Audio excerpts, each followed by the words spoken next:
entire group of interest. So it might be all people, as in the whole world. It usually isn't. It is often something more specific than that, such as American adults or even just residents of New York. But the point is that it includes everyone who you're interested in for a particular research question. The population is often too many people to observe, and so we study samples. And a sample is some subset of that population. We typically will use random samples of the population and take enough that it's something manageable, an amount of data that we can collect and learn something about the entire population from. So in this example here, London being voted one of the world's favorite cities in the largest ever global survey of its kind, they covered 18,000 people in 24 countries. And I don't know, I picked up on this because I was new to New York and noticed that it's actually just Europe's top city, London. That was in a London newspaper, and New York was a favorite for a couple of things, for doing business, and overall favorite. So what is the population that they're going after here? But what's okay? That's not the population is the group that they're making a statement about. People like the simple argument. Yeah, so I've heard two possible answers. It's the entire world, or it's these 24 countries, and you can think of it in different ways. I think that they're trying to say, just based on this statement here, the world's favorite cities. To me, that means that their population is the world. Now, they've only sampled 24 countries, but I would say that that is a sample of countries in the world that they've done because it wasn't practical to ask the survey in all countries of the world.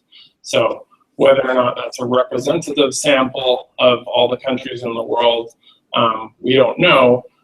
But I think in this case, they're not just trying to say something about those 24 countries, they're trying to say it about the entire world. So what's the sample and what's the population really depends on the kind of statement that you want to make before it depends on the way you collected your data.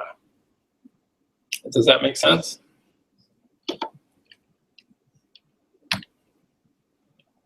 Now, in some occasions when you actually can observe everyone in your population, we call that a census. And a census, hi there, you want to just grab, are there any more handouts left?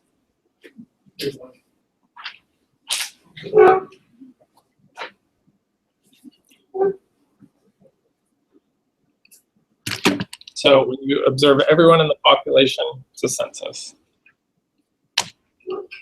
And every observation, whether it is a sample or a census, one observation we call it an observation, or we also call it a record.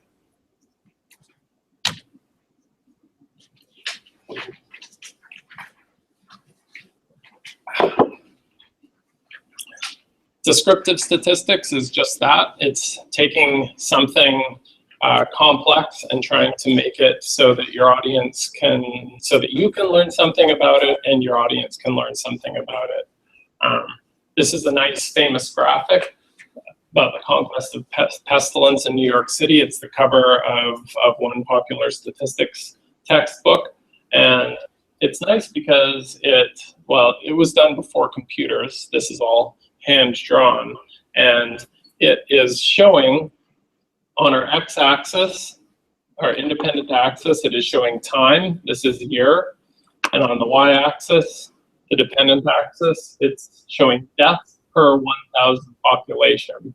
So that's a mortality rate, something that we'll talk about a bit more later. But you can just watch it change over time. And for every one of the spikes here, they have made a little annotation there about what was the cause behind that spike in mortality. So it's an extremely informative graphic. And here on the right side, they're just listing the same label again. Graphics aren't the only type of descriptive statistics, and I'll talk about some other ones as well. But inferential statistics, so that's where we want to make inference about a population from our sample of the data. Obama approval little changed in 2014.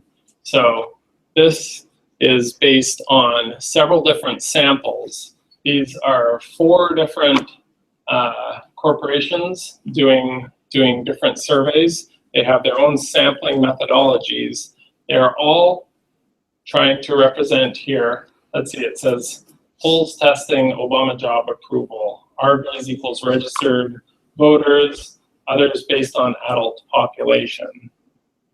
So what's the population here?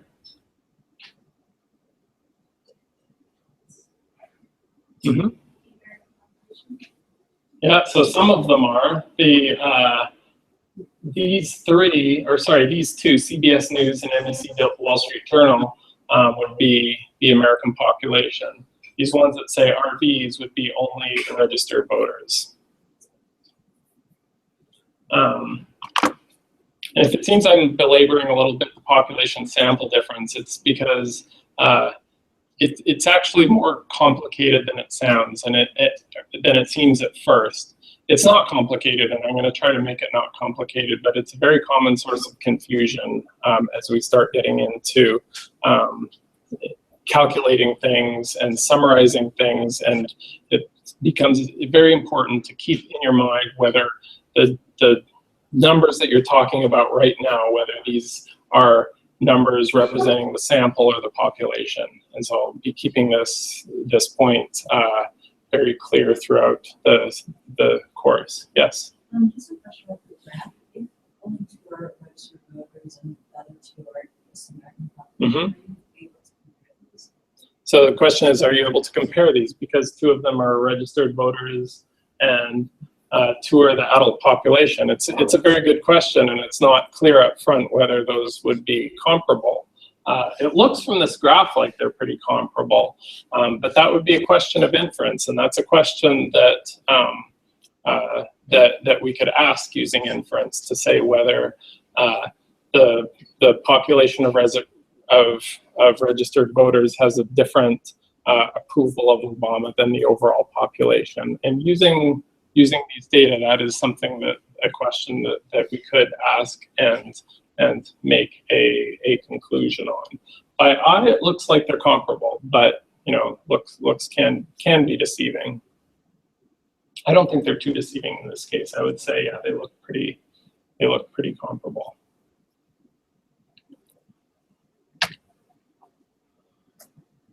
The kinds of questions that we want to answer around this are how great is the uncertainty?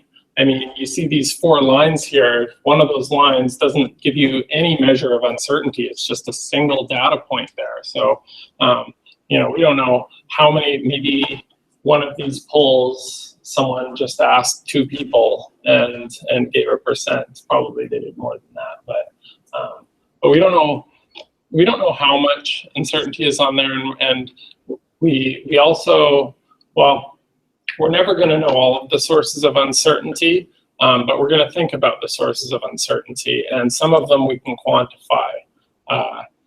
When it comes to certain things like sampling bias that we'll talk about, those are very hard to quantify their effect on the results. But random sampling variation is something that we'll spend quite a bit of time trying to quantify how much of an impact that has on results like this.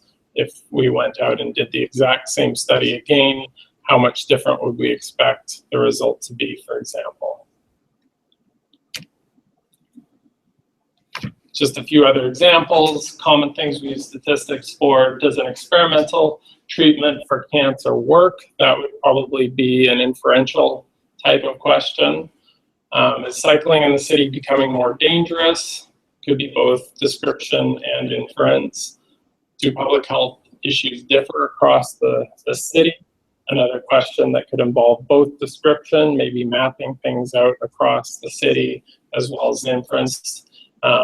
Inference tends to be the yes or no questions, and description tends to be, the describing things, showing graphics. And if you have other